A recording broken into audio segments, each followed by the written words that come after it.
Hello friends, welcome to teacher maker. तो आज हमारा सीडीपी का एक नेक्स्ट टॉपिक है नैतिकता का सिद्धांत, जिसे हम कहते हैं। इसके पहले हम बहुत सारे टॉपिक्स डिस्कस किए हैं। अगर आपने वो वीडियोस नहीं देखी हैं तो प्लीज़ जाके देख लीजिए। अगर आप सीटेट की तैयारी कर रहे हैं, अगर आप बिहार 7th फेज़ की तैयारी कर रहे हैं, या फिर किसी भी टीचिंग एग्जाम की तैयारी कर रहे हैं, तो ये जो टॉपिक है या फिर जो वीडियो सीडीपी की है बहुत ही ज़्यादा इंपॉर्टेंट होने वाली है आपके लिए। तो वीडियो स्टार्ट करने से पहले, आज का सेशन स्टार्ट करने से पहले वीडियो को लाइक करके चैनल को सब्सक्राइब जरूर कर लीजिएगा। तो चलिए स्टार्ट करते हैं। आज का हमारा जो सिद्धांत है वो कोहलबर्ग का नैतिक विकास का सिद्धांत। इन्होंने क्या दिया था? नैतिक विकास का सिद्धांत दिया था। इसे हम नैतिकता का सिद्धांत भी कहते हैं। तो ये क्वेश्चन डायरेक्ट पूछा जाता है यूपी टेट के पेपर में कि नैतिकता का सिद्धांत किसने दिया? तो कोहलबर्ग ने नैतिकता का सिद्धांत दिया। जो कोहलबर्ग थे वो कहाँ के मनोवैज्ञानिक थे, कहाँ के रहने वाले थे? तो वो अमेरिका के मनोवैज्ञानिक थे। ये क्वेश्चन भी डायरेक्ट यूपी टेट में पूछता है कि ये कहाँ के मनोवैज्ञानिक थे। तो कोहलबर्ग जो थे वो अमेरिका के एक मनोवैज्ञानिक थे जिन्होंने नैतिकता का सिद्धांत, इसे हम क्या कहते हैं? नैतिकता का सिद्धांत कहते हैं या फिर नैतिक विकास का सिद्धांत भी कहते हैं। तो इन्होंने क्या दिया था? नैतिकता का सिद्धांत या फिर नैतिक विकास का सिद्धांत इन्होंने दिया था। देखिए, अब हमारे दिमाग में एक क्वेश्चन, आप लोग दिमाग में ये आता होगा कि आखिर नैतिकता क्या है, आखिर नैतिकता है क्या, मोरालिटी क्या होती है? तो कुछ भी, कोई भी चीज अगर हम सही और गलत के बीच में फैसला कर लेते हैं तो वो क्या है? नैतिकता है। नैतिकता वह गुण है जिससे हमें सही और गलत की पहचान होती है। हमें क्या करना है? कुछ भी हमारे सामने, हमारे आंखों के सामने कुछ भी हो रहा है, जैसे कि सपोज किसी का एक्सीडेंट हो गया और हमें क्या करना चाहिए? उसको लेके हॉस्पिटल जाना चाहिए, लेकिन बहुत सारे लोग वहाँ खड़े होकर देखते हैं। तो हमें सही और गलत की पहचान होनी चाहिए कि जो भी हम कर रहे हैं वो सही है या गलत है। हम कोई गलत तो नहीं कर, सपोज आपके सामने किसी का एक्सीडेंट हो गया और आप वहाँ से चले गए, तो ये आपको पता होना चाहिए कि ये चीज़ गलत है। तो सही और गलत का पहचान होना ही क्या होता है? नैतिकता होती है।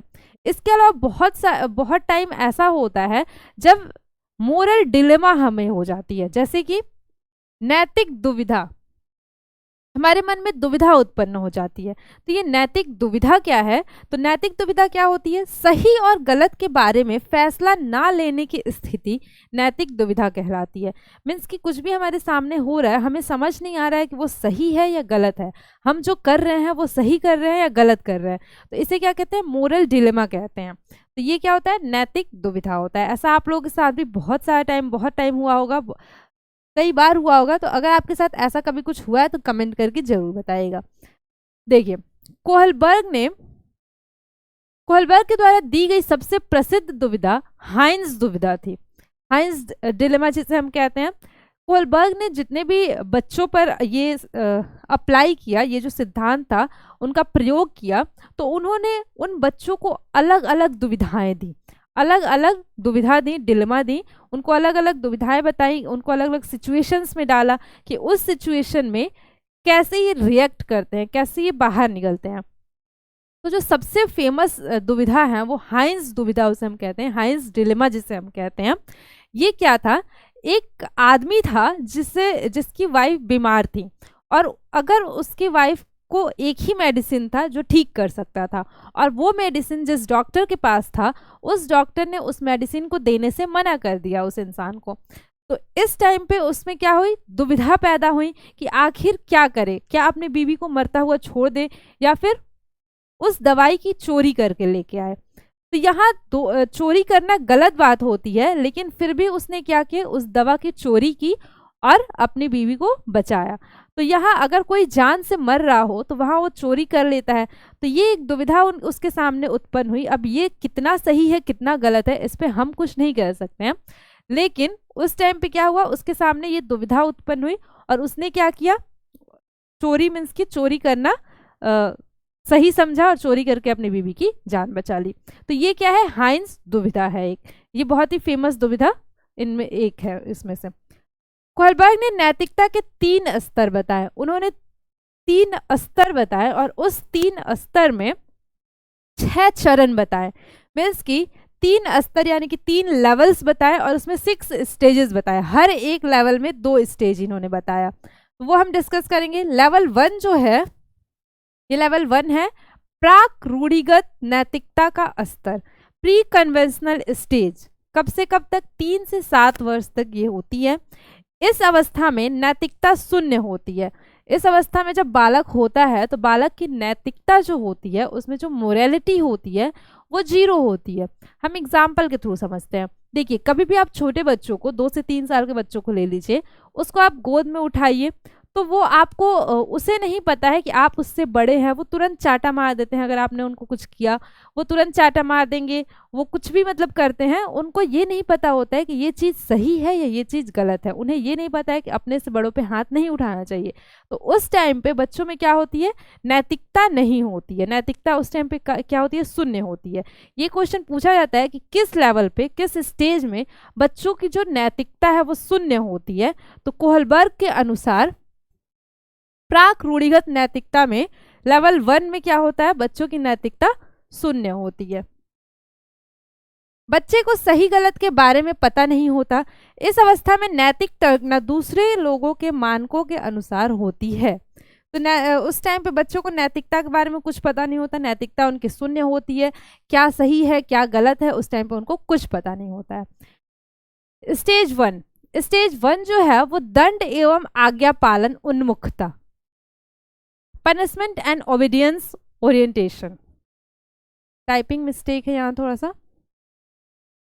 इसमें बच्चा दंड से बचने के लिए या आज्ञा का पालन करने के लिए कोई भी कार्य करता है। बच्चा सोचता है जितना कठोर दंड उतना बुरा काम। इसमें बच्चा कोई भी काम करता है। जब स्टेज 1 में बच्चा है, दंड एवं आज्ञा पालन उन्मुखता का स्टेज ही इसे हम कहते हैं। बच्चा कोई भी काम करता है तो वो दंड से बचने के लिए करता है। अगर बच्चे को होमवर्क दिया गया तो वो होमवर्क क्यों करेगा? क्योंकि अगर वो होमवर्क नहीं किया तो वो कल क्लासरूम में जाके उसे पनिशमेंट मिलेगी। तो इस डर से वो क्या करता है? होमवर्क करता है। तो इसलिए उसको ये लगता है कि जितना ही कठोर दंड होता है उतना ही बुरा काम होता है। जैसे कि आप, कोई बच्चा चोरी करके लाया, सपोज कोई बच्चा कुछ भी स्कूल में से कुछ भी उठा के लेके आया, उसके घर में उसको किसी ने कुछ नहीं बोला, तो वो क्या करेगा? उसे लगेगा ये बुरा काम नहीं है, मैं उठा के ऐसे कोई भी चीज़ें स्कूल से ला सकता हूँ। लेकिन अगर उसी टाइम उसको पनिशमेंट दिया जाएगा तो उसको ये पता चलेगा कि ये बहुत ही बुरा काम है, मैं स्कूल से अब बिना पूछे किसी से कुछ नहीं लेके आऊँगा। तो इसलिए इसको ये कहा जाता है कि harsher the punishment worse the act, means कि जितना ही कठोर दंड बच्चे को दिया जाएगा उसको ये लगता है कि उतना ही बुरा वो काम किया है। ये हो गया स्टेज 1। स्टेज 2 है आत्म अभिरुचि उन्मुखता, सेल्फ इंटरेस्ट ओरिएंटेशन। इस स्टेज को जैसे को तैसा स्टेज भी कहा जाता है। आप बच्चे के साथ जैसा बिहेव करेंगे वो आपके साथ वैसा बिहेव करेगा। अगर आप देखें तो छोटे बच्चों से आप अगर आप कह के बात करिए तो वो भी वैसे ही, जैसे कि इस टाइम पे अनुकरण बच्चे करते हैं, तो आप जैसा उनके साथ, ऐसा कहा जाता है कि छोटे बच्चों के साथ हमें लैंग्वेज का जो यूज़ करना चाहिए वो बहुत ही सतर्कता से करनी चाहिए। कोई भी गलत वर्ड हमें उनके सामने नहीं बोलना चाहिए। क्यों? क्योंकि बच्चा तुरंत उसको कैच करता है।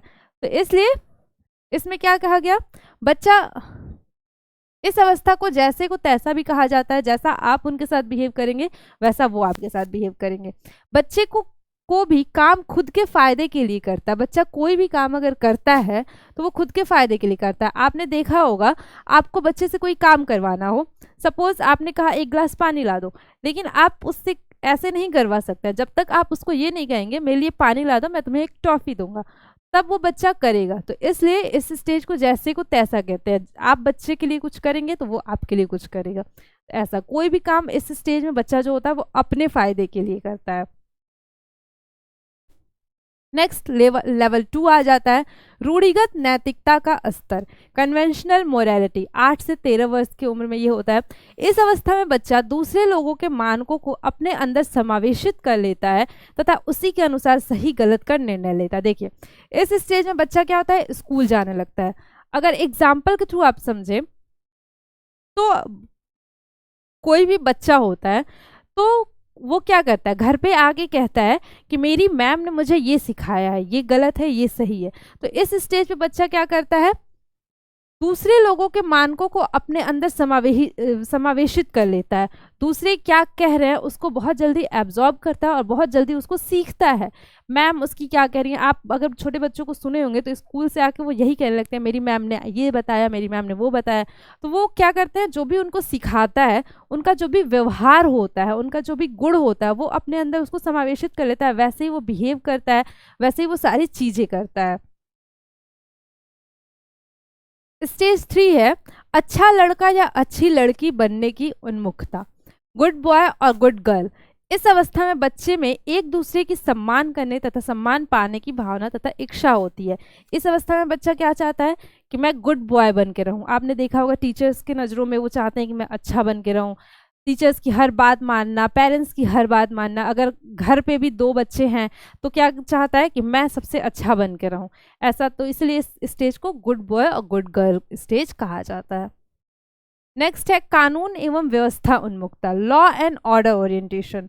इस स्टेज में क्या होता है, इस अवस्था में बच्चा कानून तथा सामाजिक व्यवस्था को बनाए रखने की व्यवस्था के प्रति ईमानदार होता है। उसका ये मानना होता है, अगर आपने बच्चों को सिखा दिया कि हमें कभी भी रोड क्रॉस करना चाहिए तो जेब्रा क्रॉसिंग से करना चाहिए, तो आप बच्चे को कभी नॉर्मल रोड क्रॉस करवा देते हैं तो वो तुरंत ये कहेगा मेरी मैम ने तो ये बताया था कि कभी भी रोड क्रॉस करना चाहिए तो जेब्रा क्रॉसिंग से करना चाहिए। तो इस स्टेज में बच्चा क्या होता है, जो भी लॉ होता है, जो भी कानून होता है, उसको वो फॉलो करता है, अच्छे से फॉलो करता है। लेवल 3 उत्तर रूढ़िगत नैतिकता, पोस्ट कॉन्वेंशनल मोरालिटी। 13 साल से ऊपर के बच्चों में ये होता है। इस अवस्था में बच्चा फैसले खुद से लेता क्या सही है क्या गलत है, ना कि समाज के जरिए। इस अवस्था में आते आते 13 साल या उससे ऊपर होते होते जब बच्चा किशोर हो जाता है, जब बच्चा एडल्ट हो जाता है, तो वो खुद से अपने फैसले लेने लगता है। उसको ये लगता है कि मैं जो कर रहा हूँ वही सही है। इसमें स्टेजेस हम देखते हैं। स्टेज 5 है सामाजिक अनुबंध उन्मुखता, सोशल कॉन्ट्रैक्ट ओरिएंटेशन।